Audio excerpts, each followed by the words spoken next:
She called me a fat pig at my own son's wedding. In front of 200 guests.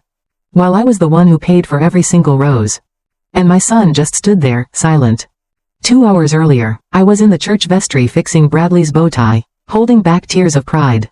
"Thanks for everything, Mom," he said, but he wouldn't quite meet my eyes. I'd paid for the entire day, venue, food, music, flowers, $300 down to the last receipt. His father's cufflinks glinted on his wrists, the same ones Robert wore at our wedding 32 years ago. Before cancer took him when Bradley was 12. "Your dad would be proud," I whispered. I meant it. Then the reception happened. I was wearing an emerald dress that cost more than most people's rent. But I felt cheap, small, exposed. Sophia, Bradley's new bride, lifted her champagne flute and announced, loud enough for the whole room, "Ladies and gentlemen, meet the old fat pig we have to put up with." Her wealthy family erupted in laughter. Bradley didn't defend me, he didn't even flinch. And that's when Sophia's father, James Harrison, looked at me, and his face drained white. "Wait, aren't you Margaret Harrison?" he stammered. "My new boss at Harrison Industries?" Sophia's smile cracked. "Boss?" I didn't raise my voice. I didn't argue, I just let the room go quiet. "Not a coincidence," I said. "I kept my married name after my husband died.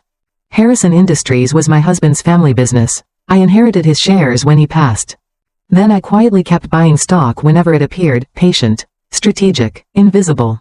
1 week ago, the board voted me in as CEO. Monday is my first official day." Sophia blinked hard. "So, you own my dad's company?" "Control," I corrected. "There's a difference." Bradley rushed over, finally sensing the tension. "Mom, is everything okay?" He positioned himself slightly closer to Sophia than to me. That hurt more than the insult.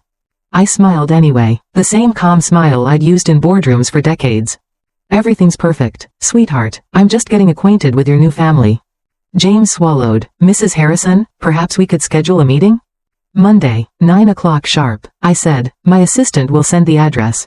Then I turned to Sophia. "Warm as honey. Congratulations on your marriage. I'm sure we'll be seeing much more of each other." Inside the ladies' room, I locked the door and stared at my reflection. I wasn't a pig. I was a widow who raised the groom, funded the wedding, and now held the power to hire and fire. My phone buzzed. "Emergency HR situation Monday." I reapplied my lipstick and smiled. Monday was going to be very interesting. Because my generosity had limits, and they were about to learn mine. If you were in my situation, what would you do? Want to know what I did next? Tap the related video. Follow, subscribe. Disclaimer. Real story submitted by viewer. Adapted. Send me your story to be featured next.